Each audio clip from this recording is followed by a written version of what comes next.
corazones abiertos y nuestras mentes dispuestas, pidiéndote que por medio de tu Espíritu Santo, Señor, ilumines nuestra comprensión mientras escuchamos tu palabra. Abre, Padre, nuestros ojos espirituales para ver las maravillas de tu ley y abre también nuestros oídos espirituales para escuchar tu verdad. Que tu palabra hoy penetre en lo más profundo de nuestros corazones, transformándonos y renovándonos. Que tu palabra hoy, Señor, salve a aquellos que hoy no te conocen. Ayúdanos a discernir tu voluntad y aplicar lo que aprendamos hoy en nuestra vida para que podamos vivir de una manera que te honre y te glorifique. Y en el nombre de Jesús oramos. Amén. Pueden sentarse y mantener sus Biblias en segunda carta a los Corintios, capítulo 8. El mensaje de hoy va a estar concentrado en el versículo 9. Vamos a ver el versículo 9, vamos a leerlo una vez más, que dice: porque conocen la gracia de nuestro Señor Jesucristo, que siendo rico, sin embargo, por amor a ustedes, se hizo pobre, para que por medio de su pobreza ustedes llegaran a ser ricos. ¿Verdad? No es nuestra costumbre cuando ministramos la cena del Señor, ¿verdad?, enfocarnos en pasajes de las Escrituras que hablen de la muerte de Jesús en la cruz. ¿Verdad? Esto se debe a nuestro compromiso bíblico de que la palabra escrita y los sacramentos son signos del pacto de Dios. Y las Escrituras nos ayudan a entender el significado de estos símbolos, ¿verdad?, especialmente la cena del Señor. Por eso cada vez que celebramos la cena, procuramos predicar sobre Cristo crucificado, sobre la cruz, sobre la expiación. Y es por eso que hoy dirigimos nuestra atención a este texto en 2 Corintios 8, 9. Y aquí tenemos una historia de pobreza a riquezas, ¿verdad? A muchos nos gustan esas historias, ¿verdad? Hace poco vi una película con mi esposa sobre alguien muy pobre que se hace rico de la noche a la mañana. Y nos gustan esas historias, ¿verdad? Hay muchos libros en la literatura clásica donde hay pobres que se hacen ricos o ricos que se hacen pobres de manera muy rápida. Y estas historias capturan nuestra atención y nuestras emociones. Pero, sin embargo, cada una de estas historias es insignificante con la experiencia de los cristianos, ¿verdad? La experiencia de los cristianos, ¿verdad?, unida con Cristo, es mucho más gloriosa que cualquier historia de la pobreza a la riqueza. Y eso es lo que vamos a explorar de manera breve en este pasaje de 2 Corintios 8, ¿verdad? Y el versículo 9 se encuentra dentro de un contexto interesante, como leímos, mostrando cómo las doctrinas profundas son la base de deberes prácticos, ¿verdad? La doctrina siempre nos llama a ser prácticos, siempre nos llama a hacer algo. Y aquí Dios nos instruye sobre nuestras responsabilidades, ¿verdad?, elevando nuestras mentes con verdades profundas, ¿verdad? El contexto de 2 Corintios 8 trata sobre la comunión entre los santos, el dar y el recibir en la comunidad de creyentes, ¿verdad? La iglesia, en tiempos de abundancia o en tiempos de escasez, no importa, debe unirse en amor y en apoyo mutuo, usando los dones y sus recursos que Dios nos da para edificar el cuerpo y para también avanzar su reino, ¿verdad? En este capítulo se destaca la gracia de dar, ¿verdad? En medio de esta enseñanza es cuando encontramos entonces el versículo 9, que nos muestra el ejemplo supremo de gracia y amor en Jesús, ¿verdad? Eso nos eleva del enfoque en las preocupaciones temporales, ¿verdad?, al considerar la gracia condescendiente en Cristo. Así que esta mañana vamos a ver 3 cosas al exponer este pasaje. 3 puntos. Punto número 1. Vamos a ver primero las riquezas de Cristo. Las riquezas de Cristo. Pero el texto empieza: porque conocen la gracia de nuestro Señor Jesucristo, que siendo ¿qué? Rico. Comenzamos con las riquezas de Cristo, las riquezas que pertenecían y que siguen perteneciendo al Señor Jesucristo antes de su autohumillación, ¿verdad? Y esto nos lleva, quiero decir al principio, esto nos lleva hacia áreas profundas, ¿verdad? Entender lo que tenía Cristo antes de su humillación son áreas profundas, las riquezas que pertenecen al Señor Jesucristo antes de su humillación, ¿verdad? Aquí estamos hablando del hecho de que Cristo, antes de su encarnación, en su gloria, en su majestad, como la segunda persona de la Trinidad, ¿verdad? Él habitaba en perfecta comunión con la Trinidad y en perfecta comunión con Dios Padre y con el Espíritu Santo, ¿verdad? Antes de la caída del hombre, antes que fuera enviado a este mundo como la palabra encarnada, Él era rico, más allá de todo cálculo. ¿Y por qué? Porque Él mismo es Dios, ¿verdad? Él mismo posee cada uno de los atributos divinos. Él habitó en perfecta comunión con el Padre y con el Espíritu. Él es ilimitado en su poder omnipotente. Él es el que es invencible en poder como el Todopoderoso. Él es el que está presente en todas partes porque Él es omnipresente y cuya presencia excede las limitaciones del tiempo y del espacio, ¿verdad? Esas son las riquezas de nuestro Señor Jesucristo. Él es el eterno, el que está investido de una profundidad de amor infinito que se expresa dentro de la Trinidad, ¿verdad? Él tenía riquezas eternas de conocimiento infinito, de la gloria divina. El Señor Jesucristo, parte de las riquezas que le pertenecían, era esta gloria divina eterna, infinita, que era suya. Y la comunión de esa gloria divina dentro de la Trinidad, ¿verdad? Amando y siendo amado de manera plena y de manera perfecta por cada uno de los miembros de la Trinidad. Sus riquezas también incluían la propiedad divina, ¿verdad? Él hizo todas las cosas. Y esto se expresa de manera clara en lugares como Hebreos capítulo 1, Colosenses capítulo 1, Juan capítulo 1 y en muchos otros lugares. Él hizo todas las cosas. Y también se nos dice que Él es el heredero de todas las cosas, ¿verdad? De manera que Cristo puede ver todo, Él puede ver la vastedad del universo y Él puede ver cada una de las estrellas, Él puede ver cada una de las galaxias, Él puede ver cada uno, de los planetas, Él puede ver cada uno de nuestros átomos y de las moléculas, y Él puede decir, yo lo hice y me pertenece. Esas son las riquezas de nuestro Señor Jesucristo, ¿verdad? Desde los confines más lejanos del universo, de millones y millones de años luz, desde las profundidades del interior de una célula y un átomo, todo le pertenece a Él. Todo le pertenece a Él. ¿Es rico o no? ¿Verdad? Y Él todo lo sostiene por la palabra de su poder, ¿verdad? Y el hecho es que Él podría haber creado 1 millón de universos con la misma facilidad y con su poder divino. Y esas son las riquezas del Señor Jesucristo, ¿verdad? Y solo Él es apto entonces para llevarnos a amar a Dios y para experimentar el amor de Dios. Él es el Hijo amado, el Hijo unigénito del Padre. Este es el único que puede concedernos que nosotros, que somos creados a la imagen de Dios, seamos también restaurados en esa imagen. Y el Señor nos lleva al lugar donde somos reconciliados con Dios y luego recreados, por así decirlo, a la semejanza de Dios mismo. Y ninguna riqueza supera las riquezas de Cristo. Ni Elon Musk puede superar las riquezas de Cristo. Nadie supera las riquezas de Cristo. Son definitivas, son infinitas, son eternas. Y nadie se las dio. Le pertenecen por quien Él es, ¿verdad? Nada puede tocar las riquezas que pertenecen al Señor Jesucristo. Pero en segundo lugar,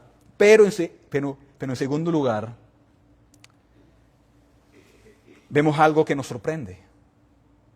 Vemos algo que nos sorprende. Porque cuando consideramos estas riquezas y vemos lo que sucedió, solamente podemos decir, wow. Porque conocen la gracia de nuestro Señor Jesucristo, que siendo rico, que ya consideramos esa riqueza, sin embargo, por amor a ustedes, ¿qué? Se hizo pobre. Así que, en segundo lugar, segundo punto, consideremos la pobreza de Cristo.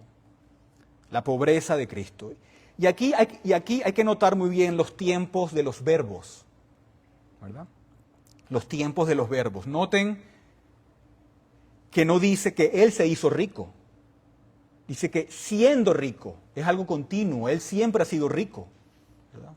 Esa riqueza le pertenece a Él, en su naturaleza Él es rico, ¿verdad? Dios es rico y no hay otra manera que pueda ser.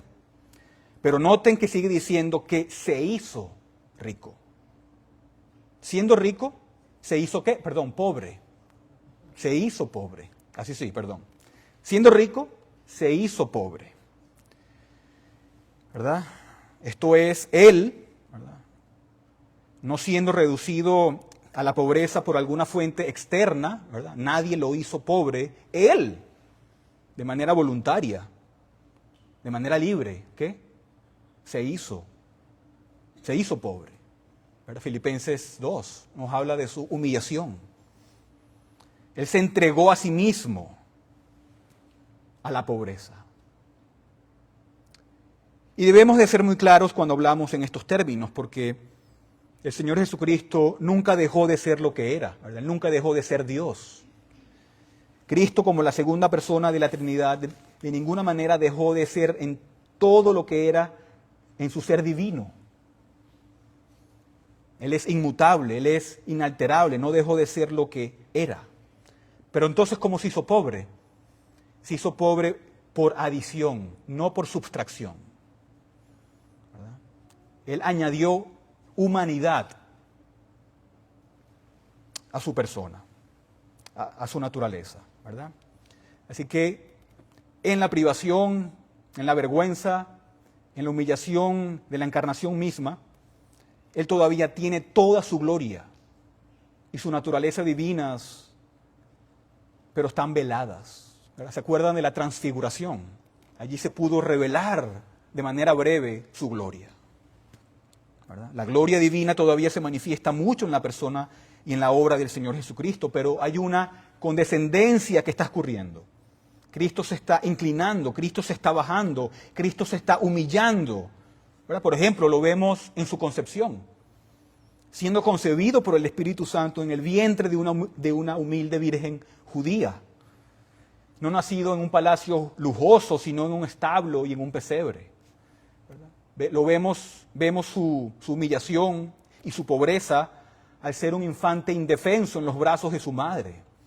Este Dios que sostiene todas las cosas con su poder, incluso entonces en su naturaleza divina, es sin embargo en su naturaleza humana que también perseguido a Egipto, es criado en Nazaret, es despreciado por los hombres, es sometido a las tentaciones del diablo, enfrenta la pobreza de no tener un lugar de recostar su cabeza. Esta es la pobreza del Señor Jesucristo. Él es completamente Dios y Él es completamente hombre, una persona en dos naturalezas y ninguna de las cuales está disminuida. Él es verdaderamente Dios y Él es verdaderamente hombre, lo que se conoce como la unión hipostática. Pero vemos en esto la pobreza, la humillación, en cómo Cristo se entrega de manera voluntaria, libre, sobre sí mismo. Y para entenderlo de manera más profunda solamente tenemos que ir a la cruz de nuestro Señor Jesucristo, ¿verdad? Donde Él es, antes de la cruz, Él es capturado como un criminal por sus enemigos. Él es falsamente acusado, es golpeado, es escupido, es burlado, es azotado, es despojado de sus vestidos, despojado de su honor y abandonado incluso por sus amigos. Y luego en la culminación de todas estas cosas, es clavado en una cruz y allí, en esa cruz, el Señor toma la copa de la mano del Padre.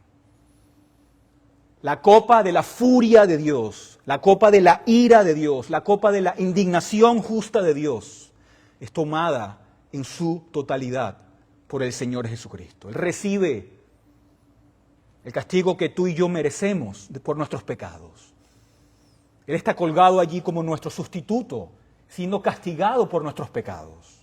Él toma de manera voluntaria y de manera amorosa y bebe esa copa hasta la última gota, agotando la justa indignación de Dios, apaciguando en su muerte sacrificial en la cruz la plena furia y la ira de Dios por los pecados. Y así toda la angustia que ves en la cruz, no solamente física, no es meramente física, también hay una angustia del alma, donde Cristo está siendo desgarrado, donde existe una transacción celestial que está teniendo lugar, cosas que el ojo humano no puede ver, ¿verdad? Hay una transacción que está ocurriendo entre el Padre y el Hijo, en donde Cristo está comprando con su sangre la redención y la salvación de su pueblo como sustituto. Y por eso clama, Dios mío, ¿por qué me has desamparado? Él está soportando como el Cordero de Dios, como el sustituto de su pueblo, la ira de Dios, siendo abandonado por Dios en esos momentos. Como fue profetizado en los Salmos. Cristo soportó los pecados de su pueblo y soportó la condenación de Dios y pagó en su totalidad por los pecados de su pueblo. Amén. Y la condenación es agotada. La palabra nos dice que aquellos que están en Cristo ya no hay ninguna condenación. Y tenía que ser así, ¿por qué? Porque el verdadero Dios es completamente justo, lo que significa que cualquier infracción de su ley, cualquier deshonra de su nombre, por pequeña que sea, debe ser castigada en la medida de la gloria de Dios. ¿Verdad? Y así que cuando preguntamos, ¿cómo es posible que cualquier criatura, que cualquier ser humano pueda tener una aceptación con Dios? ¿Cómo es que nosotros en nuestros pecados podemos estar en la presencia de Dios? Y la única respuesta, ¿cuál es? La cruz de Cristo. La cruz de Cristo. La única manera en que podamos ser salvos es que Dios mismo emprenda y logre esa salvación de manera misericordiosa en nuestro nombre y a nuestro favor.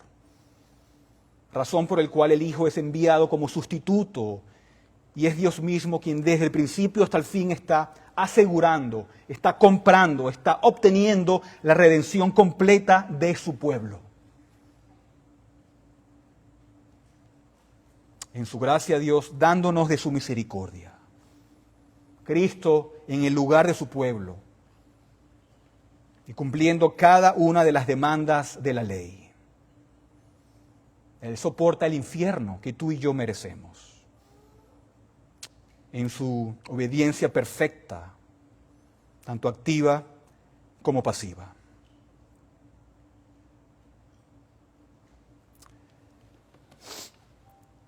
¿Verdad? Él tomó nuestras miserias, Él tomó nuestros pecados, Él tomó nuestra ingratitud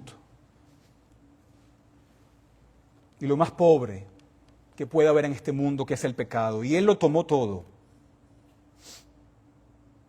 ¿Verdad? No hay nada más pobre en este mundo que el pecado. Si hay algo que nos hace pobres, ¿qué es? El pecado. Nos hace estar en bancarrota espiritual.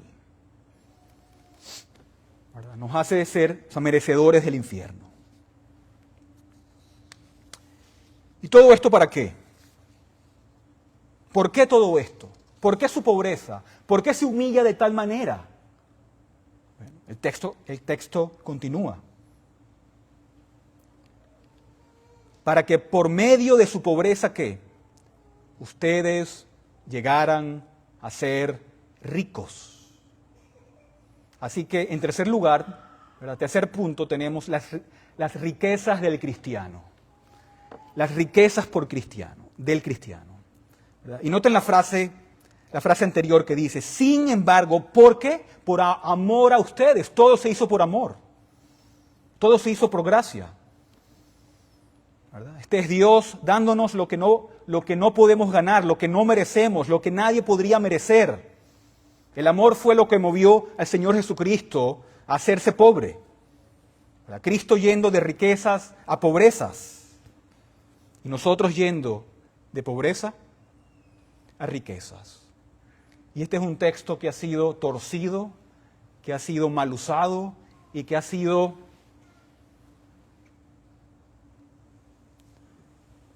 corrompido por el evangelio de la prosperidad, ¿verdad?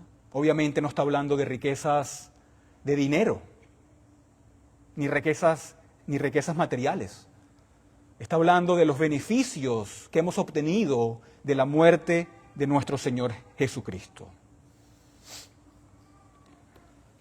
Todo lo que obtenemos de su descenso hacia este mundo. Todo lo que obtenemos de su pobreza, de su humillación. Nosotros siendo pobres somos beneficiarios de su pobreza, de su muerte en la cruz. ¿Verdad? Como nos indica el autor de Hebreos, dice que Jesús soportó esa cruz despreciando la vergüenza por el gozo puesto delante de él. ¿Verdad? Eso quiere decir que nuestro Señor Jesucristo, en su descenso, en su humillación y tanto en su muerte en la cruz, Él tenía a su pueblo en su corazón y en su mente. ¿Verdad? Su amor fue lo que lo impulsó a estas profundidades. Y nunca ha habido una extensión mayor que las riquezas de Cristo a la pobreza de Cristo. ¿Verdad?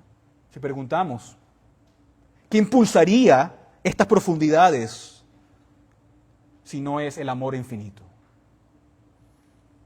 ¿Qué lo llevó a esta pobreza si no la salvación de su pueblo? El asegurar tu redención, hermano y hermana, a todo costo. Por amor a ti y por amor a mí. ¿Verdad? Por eso debemos ver las profundidades de su amor en esto.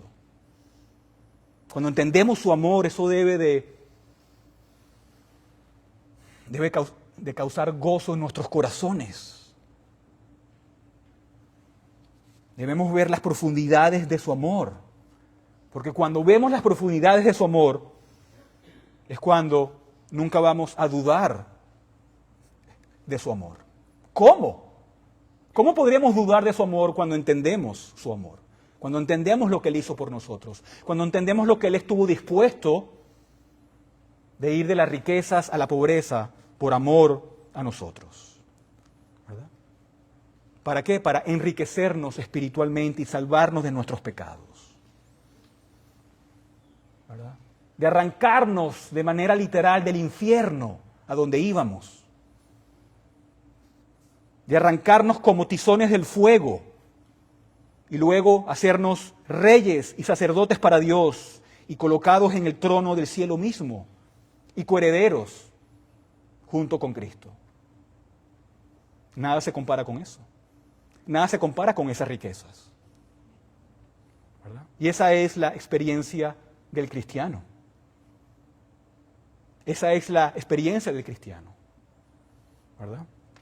Sin Jesucristo estamos espiritualmente en bancarrota, no hay nada bueno en nosotros, no hay ninguna justicia en nosotros, ninguno busca a Dios, estamos completamente desprovistos de cualquier buena justicia, somos condenables.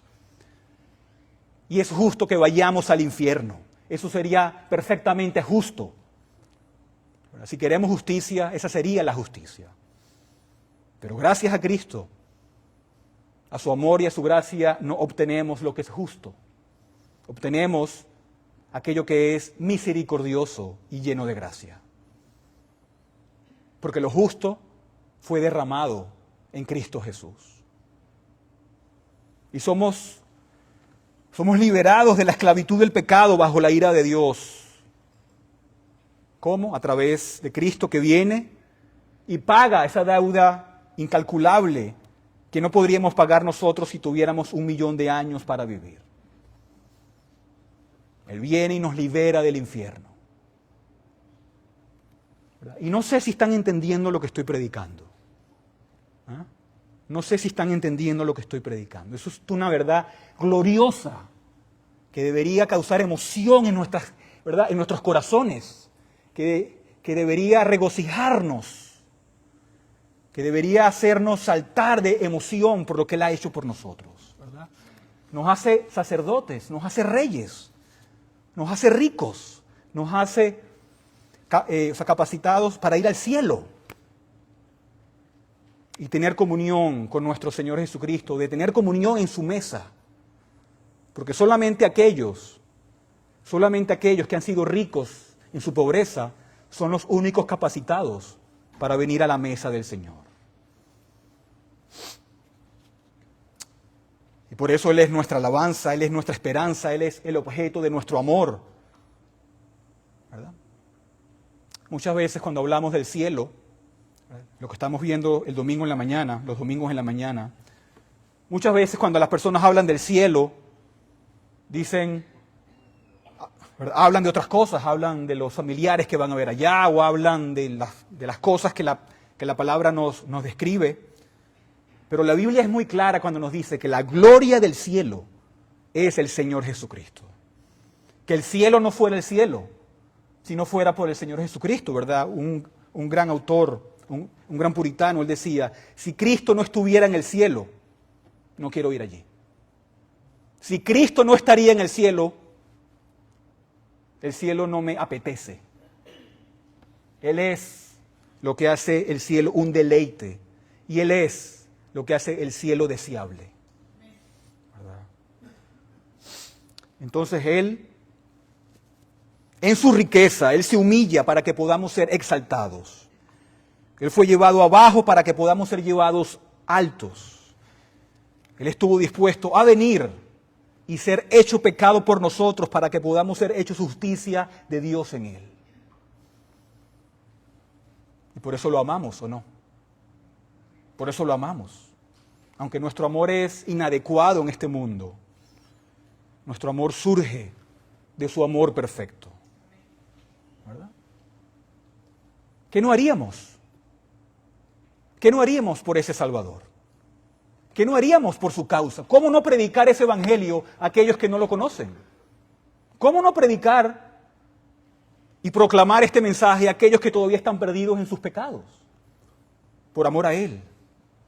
¿Verdad? Otra vez, cuando permites que estas verdades penetren en tu alma, de modo que estás siendo llevado bajo el poder de estas verdades y tu alma está siendo sometida, por así decirlo, por el Señor en estas verdades, eso debería resultar en que digamos, no hay nada que no haría por el Señor Jesucristo.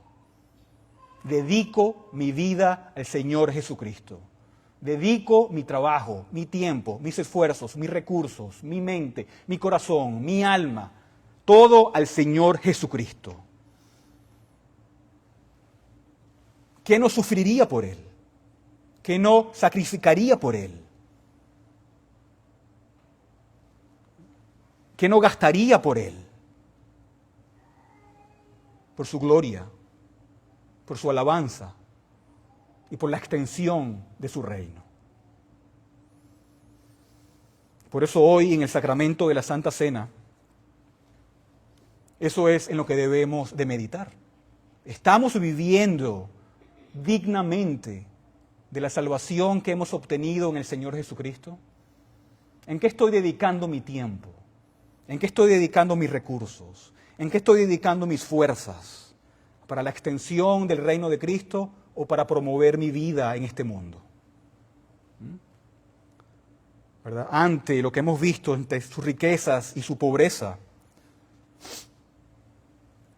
debemos reflexionar en estas cosas. Y en estos elementos, también tenemos que entender estos elementos. Estos no son meros elementos. La copa y el pan, allí se nos transmite la verdad que estamos escuchando predicada hoy esta mañana. Se nos transmite la verdad de su muerte expiatoria y la obra de la cruz del Señor Jesús. Por eso esto no es un mero ritual o una mera ceremonia, no, es una comunión literal con el Señor Jesucristo. Aquí vemos de manera tangible las riquezas que le pertenecen a Él, pero también su pobreza, lo que Él hizo por nosotros. En la Santa Cena, el Señor nos dice, me estoy entregando a ti. Y venimos y nos alimentamos de Él por la fe. Estamos en comunión con Cristo. Y si estamos unidos con Cristo, también tenemos comunión unos con los otros, en esta ordenanza que Él mismo ha designado. La Santa Cena tan solo es un anticipo en donde podemos saborear, donde podemos tocar, donde podemos beber ese sabor espiritual que está poniendo en nuestra boca como un anticipo de lo que vamos a disfrutar en esas profundidades ilimitadas por la eternidad en la gloria venidera. Por eso debemos tener la correcta actitud cuando venimos a la mesa del Señor y no con indiferencia. Como, bebo y me voy como si no ha pasado nada, ¿no? Eso sería tomar la cena indignamente, ¿verdad? Debemos tener esa mentalidad al final del Salmo 73, versículos 25 y 26, que dicen, ¿a quién tengo yo en los cielos sino a ti? Y fuera de ti nada deseo en la tierra. Fuera de ti nada deseo en la tierra. Mi carne y mi corazón desfallecen, mas la roca de mi corazón y mi porción es Dios para siempre. Que el Señor bendiga estas cosas en nuestra reflexión y en nuestra meditación en nuestras almas. Amén. Oremos.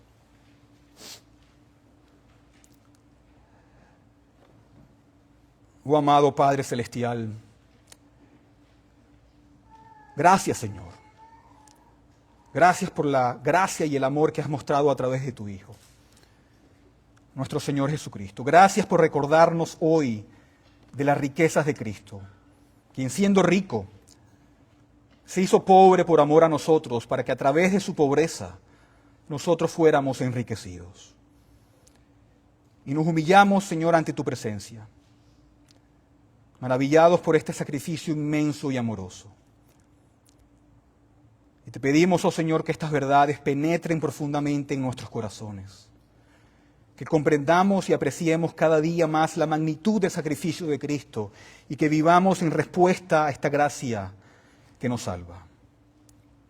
Ayúdanos a ser generosos con nuestro tiempo, nuestros recursos. Ayúdanos a dar ese amor y gracia en servicio a los demás, reflejando esa generosidad que hemos recibido de ti.